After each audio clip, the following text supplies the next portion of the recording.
तो चलिए बच्चों, कल तक हम लोगों ने बातें पढ़ी थी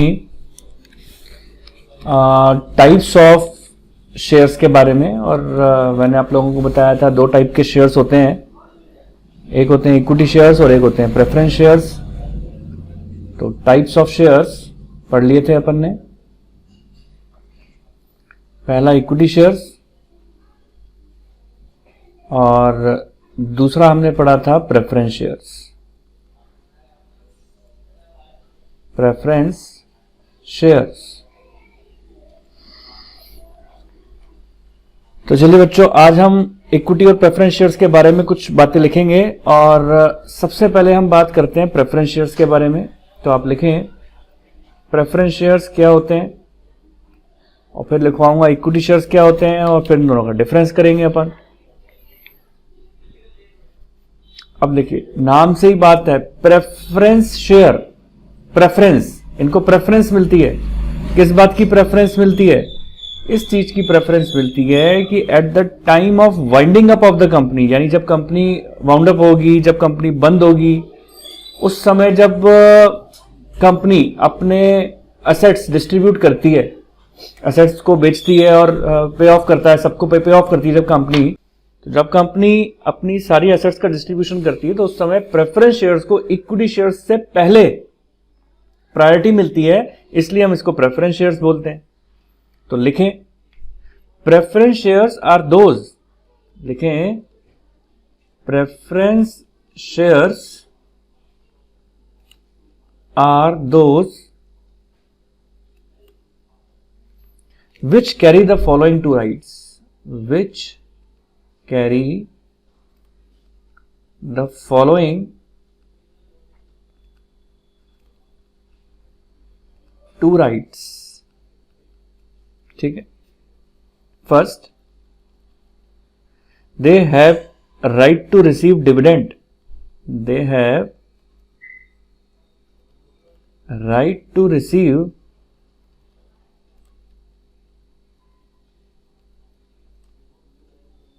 dividend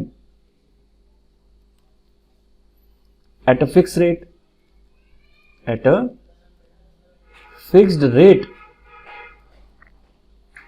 before any dividend is paid on equity share, before any dividend is paid on equity share। आप पहले पॉइंट दोनों लिख लें, फिर मैं आपको समझाता हूं। और number 2, when the company is wound up, when the company is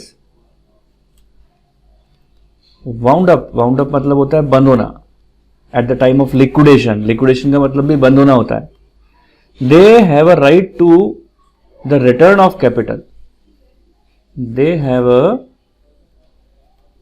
right to the return of capital, return of capital before that of equity share, before that of equity share। तो देखिए बच्चों, इसके अंदर दो ही सबसे इंपॉर्टेंट बातें हैं। तो देखिए बच्चों, मैं आपको ये चीज बताना चाह रहा था कि प्रेफरेंस शेयर्स को प्रेफरेंस शेयर्स क्यों बोलते हैं, क्योंकि उनके पास दो राइट हैं। किस बात के? कि पहली बात, they have a right to receive dividend. Obviously बात है, डिविडेंड तो इक्विटी शेयर को भी मिलता है, प्रेफरेंस शेयर को भी मिलता है, लेकिन प्रेफरेंस शेयर को पहली बात फिक्स्ड रेट ऑफ डिविडेंड मिलेगा। और किससे पहले मिलेगा? इक्विटी शेयर्स को पैसा देने से पहले, यानी इक्विटी शेयर, तो इक्विटी शेयर्स को पैसा देने से पहले जो डिविडेंड मिलेगा वो किसको मिलेगा? प्रेफरेंस शेयर्स को मिलेगा। इसीलिए हम प्रेफरेंस शेयर्स को क्या बात बोलते हैं?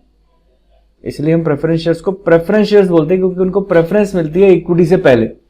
किस चीज की प्रेफरेंस मिलती है? डिविडेंड की प्रेफरेंस मिलती है, और वो भी इसको फिक्स रेट से डिविडेंड मिलता है। अब आपके मन में एक विचार आएगा कि सर क्या इक्विटी शेयर्स को भी फिक्स रेट से डिविडेंड मिलता है? आंसर है नहीं। इक्विटी शेयर्स का डिविडेंड रेट फिक्स नहीं होता, प्रेफरेंस शेयर्स का डिविडेंड रेट फिक्स होता है। इसी वजह से तो प्रेफरेंस शेयर से पहले डिविडेंड रेट लिखी जाती है। जब आप प्रेफरेंस शेयर लिखते हो तो कैसे लिखते हो? 9% प्रेफरेंस शेयर्स या 6% प्रेफरेंस शेयर, इस तरीके से जो परसेंटेज लिखी होती है ना आगे प्रेफरेंस शेयर्स के, वो जो परसेंटेज होती है ये डिविडेंड की रेट होती है। तो हमें इस चीज का ध्यान रखना है कि प्रेफरेंस शेयर्स को प्रेफरेंस मिलती है इक्विटी से पहले, इसलिए इसको प्रेफरेंस शेयर्स बोला जाता है। किस चीज की प्रेफरेंस मिलती है? डिविडेंड की प्रेफरेंस मिलती है और कैपिटल की प्रेफरेंस मिलती है। फिक्स रेट से डिविडेंड होता है। देखिए सेकंड नंबर के पॉइंट में यही बात बोल रखी है, when the company is wound up, यानी जब कंपनी बंद होगी, दे हैव अ राइट, इनको राइट होता है किस बात का? रिटर्न ऑफ कैपिटल, यानी जब पैसा वापस किया जाएगा तो इक्विटी शेयर से पहले पैसा वापस किया जाएगा। ठीक है, इक्विटी शेयर्स को पैसा बाद में दिया जाता है, पहले प्रेफरेंस शेयर्स को दिया जाता है, इसलिए इनका नाम प्रेफरेंस शेयर्स होता है। तो चलिए बच्चों, अब हम बात करते हैं इससे आगे की कि प्रेफरेंस शेयर्स कितने टाइप के होते हैं। तो अब आप लिखें types of preference shares. Types of preference shares. Preference shares कई तरीके के होते हैं। पहला, first cumulative preference shares. Cumulative preference shares. दूसरा, नॉन क्यूमुलेटिव प्रेफरेंस शेयर्स। ठीक है जी, cumulative preference shares, non cumulative preference shares. फिर थर्ड आ जाएगा participating preference shares. Participating preference shares. और फिर उसके बाद आ जाएगा फोर्थ नंबर का non participating preference shares. Non participating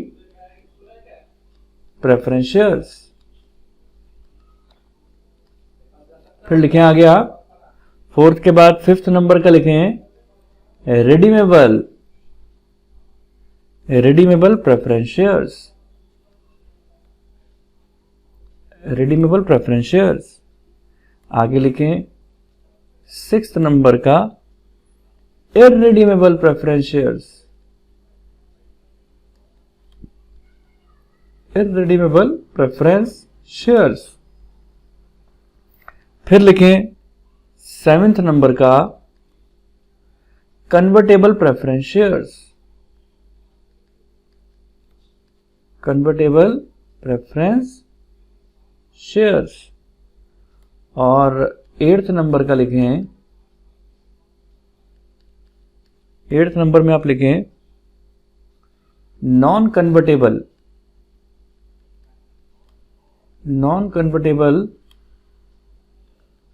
preference shares. ठीक है जी, cumulative preference share, participating, redeemable, convertible, non cumulative, non participating, irredeemable and non convertible.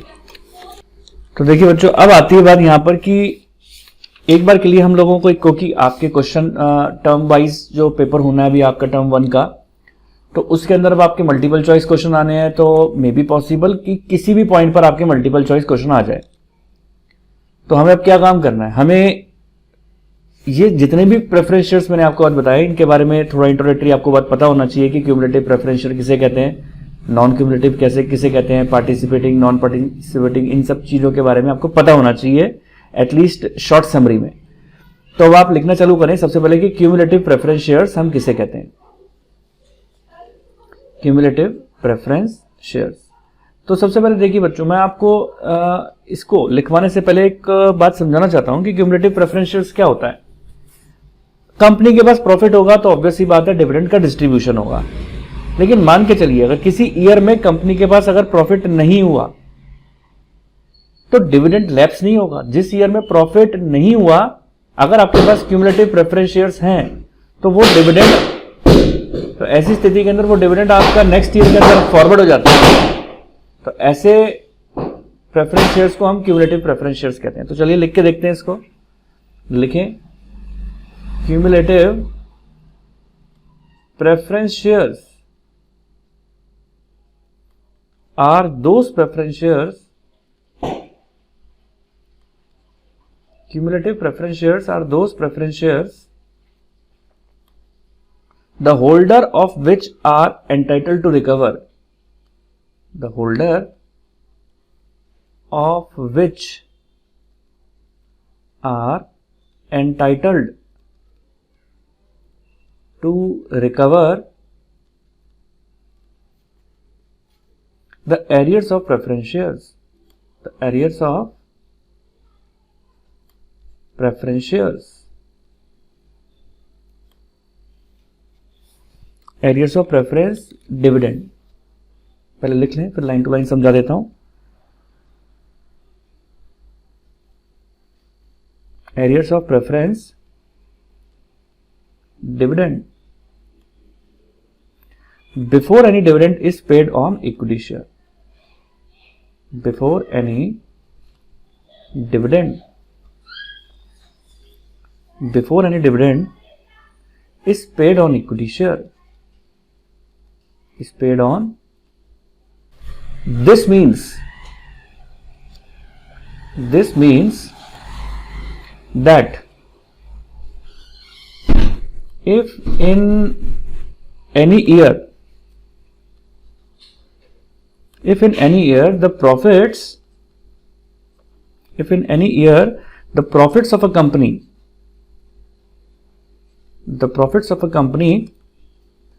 are insufficient,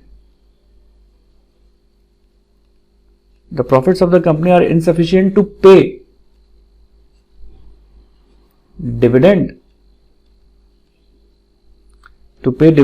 on these shares,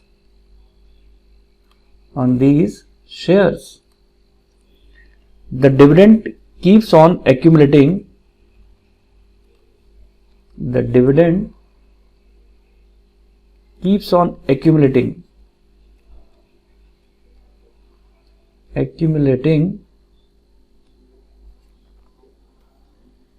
until it is fully paid up.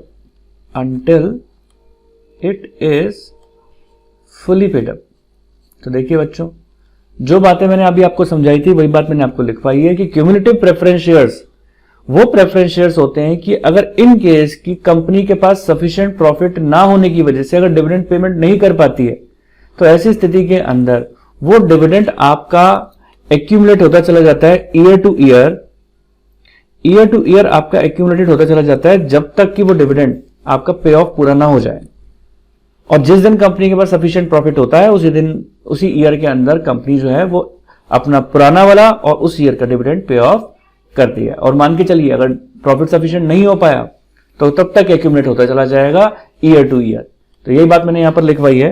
Cumulative preference share are those share the holder of which are entitled to recover the arrears of preference share dividend. यानी जो holder है वो इस चीज का entitled है कि वो रिकवर कर सकता है कि जो भी प्रेफरेंस शेयर डिविडेंड एरियर है before any dividend is paid to the equity share. यानी इक्विटी शेयर को पेमेंट करने से पहले जो भी प्रेफरेंस शेयर डिविडेंड के लिए जो हकदार था प्रेफरेंस शेयर होल्डर और वो उसको नहीं मिल पाया just due to insufficient of the profit, तो उसके लिए वो एक्यूमुलेटेड होते चले जाते हैं प्रेफरेंस शेयर डिविडेंड जब तक कि वो पूरा डिविडेंड पे ऑफ ना हो जाए.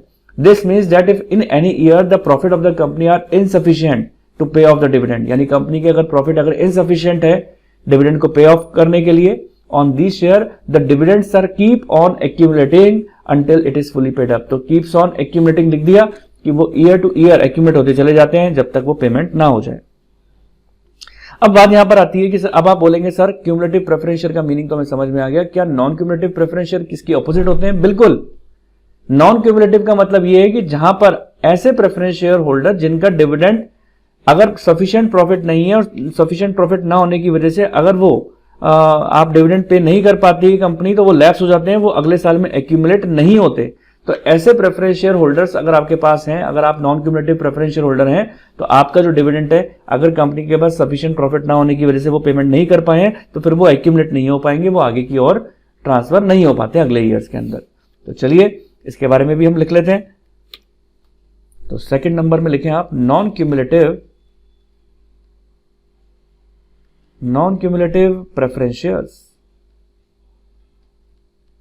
Non-cumulative preference shares. तो लिखें the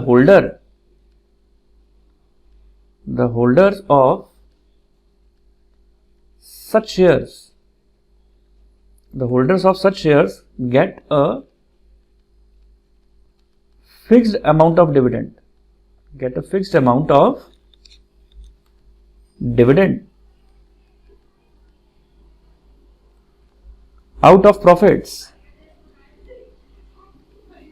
of each year,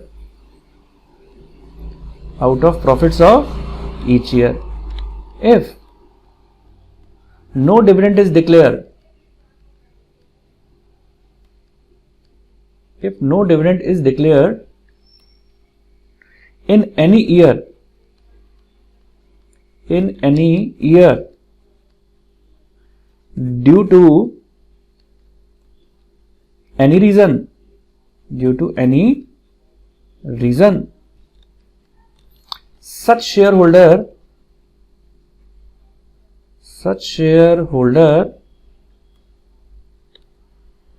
get nothing, nor can they claim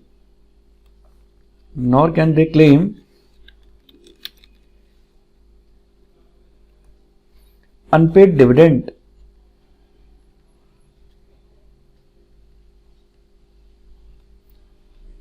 in any year, in any subsequent year. तो वही बात जो मैंने भी आपको बोली वही लिखवाई है। ये था क्यूमुलेटिव और नॉन क्यूमुलेटिव प्रेफरेंस शेयर्स के बारे में। तो उम्मीद करता हूं यहां तक की बात आपको अच्छी तरीके से क्लियर हो गई होगी। तो चलिए बच्चों, अब बात करते हैं हम पार्टिसिपेटिंग प्रेफरेंस शेयर्स के बारे में। तो देखना यह है कि पार्टिसिपेटिंग प्रेफरेंस शेयर किसे कहते हैं। हालांकि आपको मैं पहले थ्योरेटिकल पॉइंट बता दूंगा और फिर जो लिखवाऊंगा उसके अंदर वही सब चीजें होंगी। तो लिखें आप participating preference shares, participating preference shares. तो देखिए बेटे, पार्टिसिपेटिंग प्रेफरेंस शेयर्स किसे कहते हैं अब आप एक बार ऑरली समझ लें, फिर मैं आपको लिखवा देता हूं। जैसा कि मैंने आपको बताया था, प्रेफरेंस शेयर्स को हम प्रेफरेंस शेयर्स क्यों कहते हैं। प्रेफरेंस शेयर्स को हम प्रेफरेंस शेयर्स इसलिए कहते हैं क्योंकि उनको प्रेफरेंस होता है कि इक्विटी से पहले उनको डिविडेंड दिया जाएगा। ठीक है, अब आप बहुत ध्यान से सुनिएगा, इक्विटी से पहले हमने प्रेफरेंस को डिविडेंड दे दिया।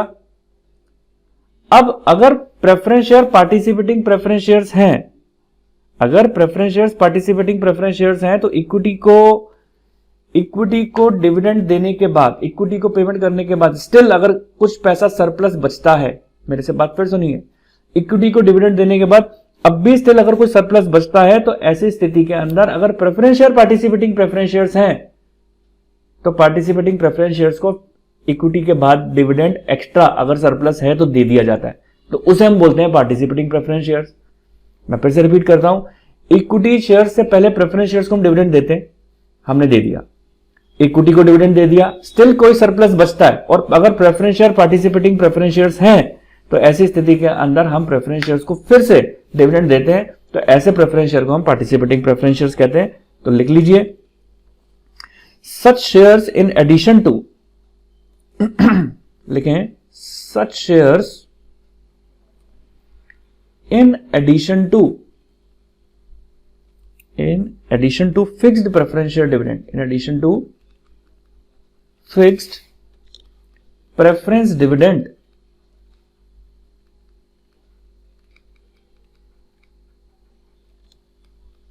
carry a right to participate, carry, लिख दिया ना बात, in addition to fixed preference dividend, जो आपने fixed preference shares को dividend दे दिया उसके बाद carry a right to participate, carry a right to participate, carry a right to participate in the surplus profits, in the surplus profits। तो जो भी surplus profits बचे हैं उसके अंदर अगर कुछ प्रेफरेंस शेयर्स को एडिशनल डिविडेंड दिया जाता है तो वो पार्टिसिपेटिंग प्रेफरेंस शेयर्स कहलाते हैं। If any, after dividend at a stipulated rate, after a dividend at a stipulated rate, stipulated rate से मतलब ये है कि जो भी रेट स्पेसिफाइड है उस स्पेसिफाइड रेट पर has been paid to equity shareholder, has been paid to equity shareholder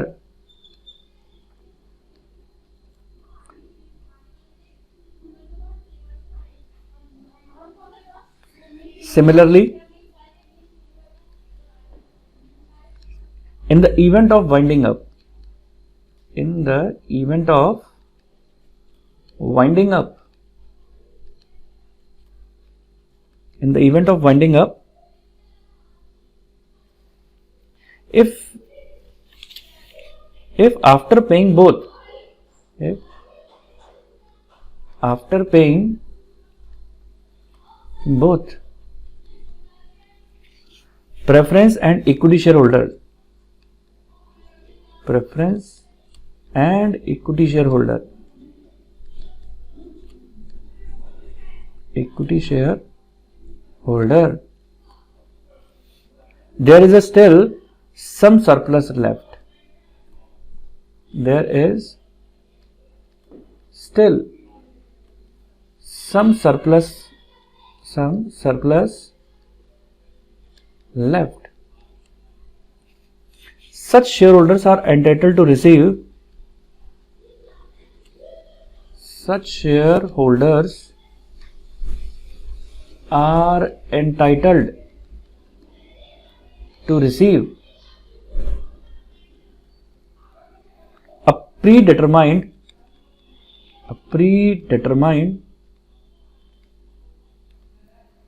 proportion of surplus,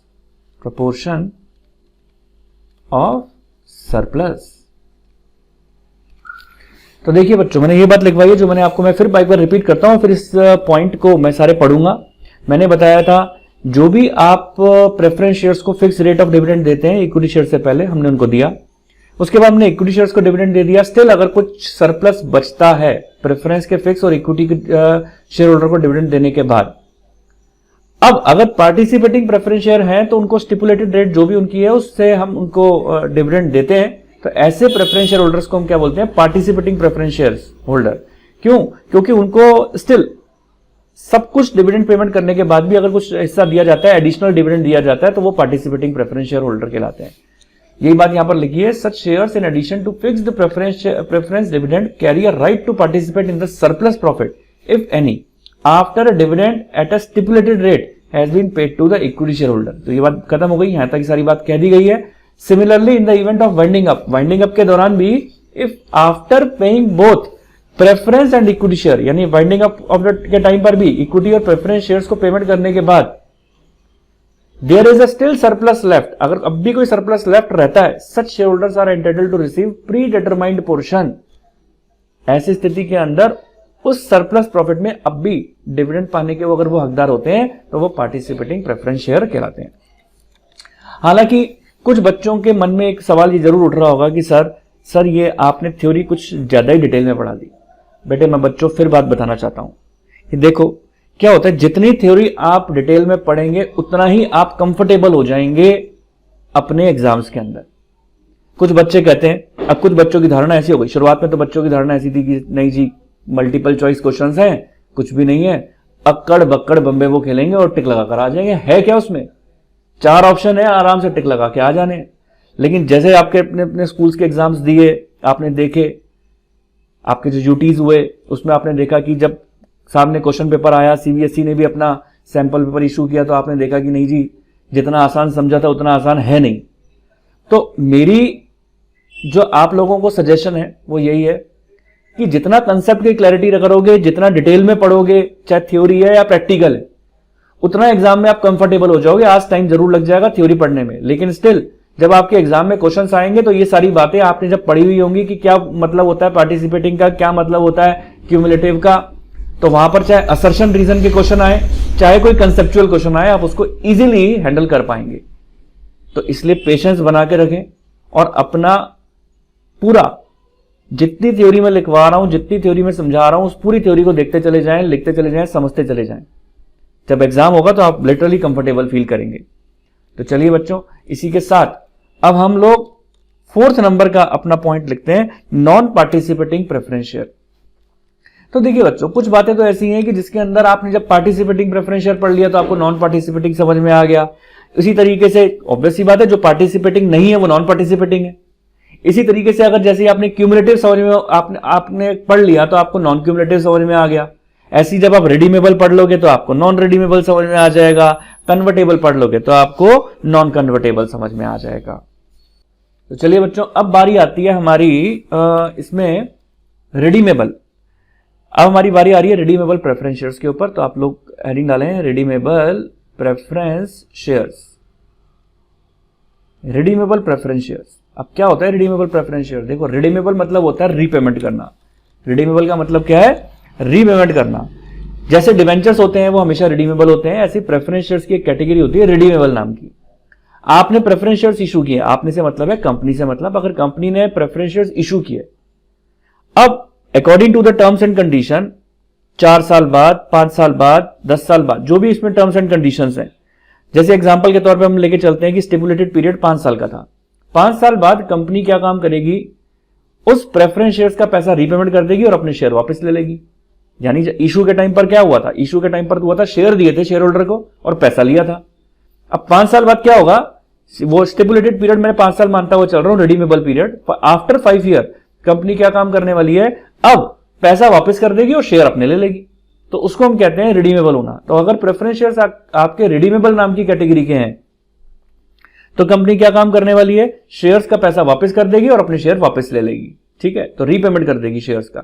issue के टाइम पे पैसा लेती है, शेयर देती है। अब रिडम्पशन के टाइम पे क्या करेगी? पैसा वापस दे देगी शेयर होल्डर को और अपने शेयर वापस ले लेगी। तो इसे हम कहते हैं रिडीमेबल होना प्रेफरेंस शेयर्स का। तो चलिए लिख के देख लेते हैं। Such shares are those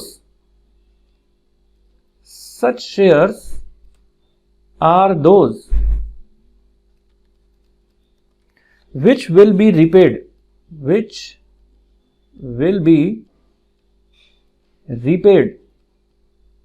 such shares are those which will be repaid by the company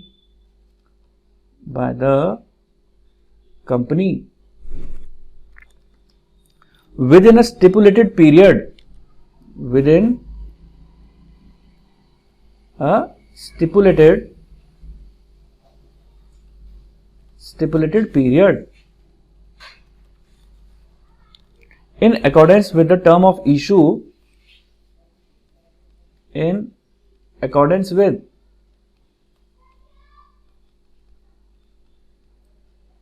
terms of issue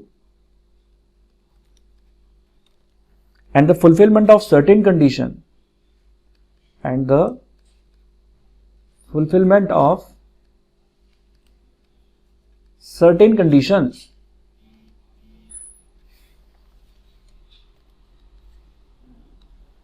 and the fulfillment of certain conditions laid down in section 55 of Companies Act 2013, of Companies Act 2013। तो देखिए बच्चों, आगे जाके जब आप अपनी higher studies करेंगे, आप अपने ग्रेजुएशन लेवल पे जाते हैं या आप कुछ CA CS करते हैं या कोई भी प्रोफेशनल कोर्स करते हैं, तो उसमें आपका चैप्टर है, पूरा चैप्टर है इसके ऊपर और सारी आपको कंडीशन समझाई जाएंगी कि रिडीमेबल प्रेफरेंस शेयर्स की क्या अकाउंटिंग ट्रीटमेंट होता है। हालांकि अभी आपके कोर्स के अंदर नहीं है, सिर्फ इतनी सी बात है कि हमें रिडीमेबल प्रेफरेंस शेयर का मीनिंग पता होना चाहिए। तो section number 55 of companies act 2013 के अंदर आपको ये सारी बातें दे रखी हैं कि किस तरीके से प्रेफरेंस शेयर्स का रिडम्पशन किया जाता है। तो ऑब्वियस सी बात है, एक स्टिपुलेटेड टाइम पीरियड पर जब हम शेयर्स का पैसा रीपेमेंट कर देते हैं तो वो रिडीमेबल प्रेफरेंस शेयर्स कहलाते हैं। अब आती है बात इररिडीमेबल प्रेफरेंस शेयर्स की। तो हम पॉइंट नंबर 5 के अंदर लिखेंगे कि इररिडीमेबल प्रेफरेंस शेयर्स कौन से होते हैं। इररिडीमेबल प्रेफरेंस शेयर्स, तो चलिए लिखना चालू करते हैं इररिडीमेबल प्रेफरेंस शेयर्स के बारे में। Irredeemable preference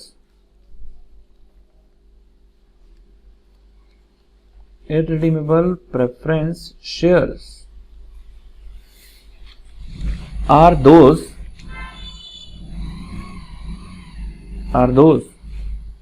the capital of which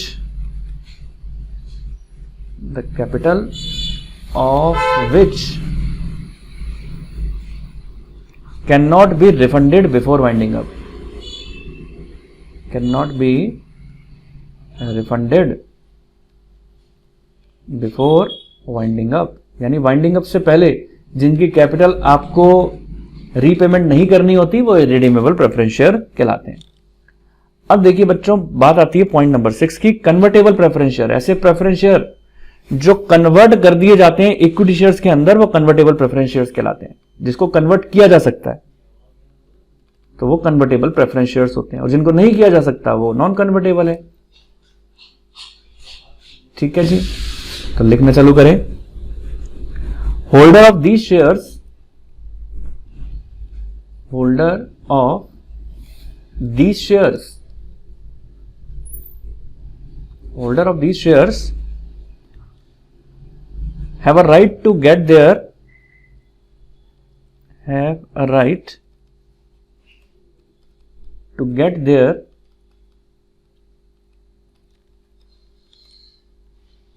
preference shares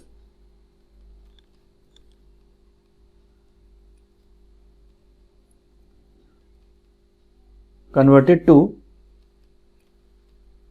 equity shares. यानी इन शॉर्ट, इस लैंग्वेज को अगर मैं इजी बनाऊं तो मतलब यही है कि ऐसे प्रेफरेंस शेयर्स जो इक्विटी शेयर में कन्वर्ट हो सकते हैं तो वो कन्वर्टेबल कहलाते हैं। Eight there option, eight there option, उनकी इच्छा है, उनको ऑप्शन दिया जाता है कि अगर आप चाहें तो इक्विटी में कन्वर्ट हो सकते हैं। According to the term of issue, according to term of issue.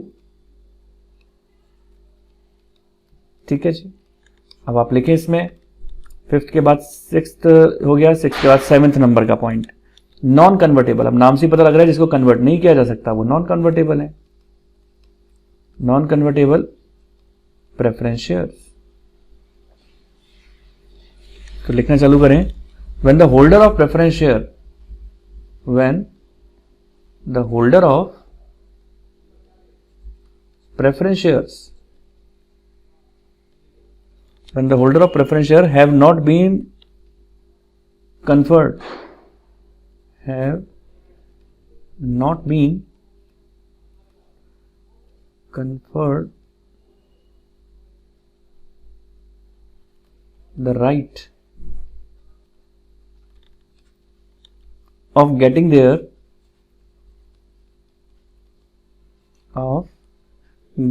preference share, of getting their preference share converted into equity share, into equity share. Such shares are called non-convertible preference share, non-convertible preference shares। तो उम्मीद है preference shares के कितने types हैं, कौन कौन से होते हैं, ये आपको बातें अच्छी तरीके से समझ में आ गई होंगी। तो मैं उम्मीद करता हूं आप लोगों को मेरा वीडियो अच्छा लगा होगा। आप लोगों को वीडियो अच्छा लगा, मेरे चैनल को लाइक करें, सब्सक्राइब करें और अपने दोस्तों के साथ ज़्यादा से ज़्यादा शेयर करें। आप मुझे कमेंट सेक्शन में बताएं कि आपको मेरा वीडियो कैसा लग रहा है। आपके कमेंट्स पढ़कर मुझे और मोटिवेशन मिलेगा और मैं और आगे आप लोगों के लिए अच्छे से अच्छे वीडियोज़ लाता रहूँगा। तो बने रहें मेरे वीडियोज़ के साथ। Thank you so much.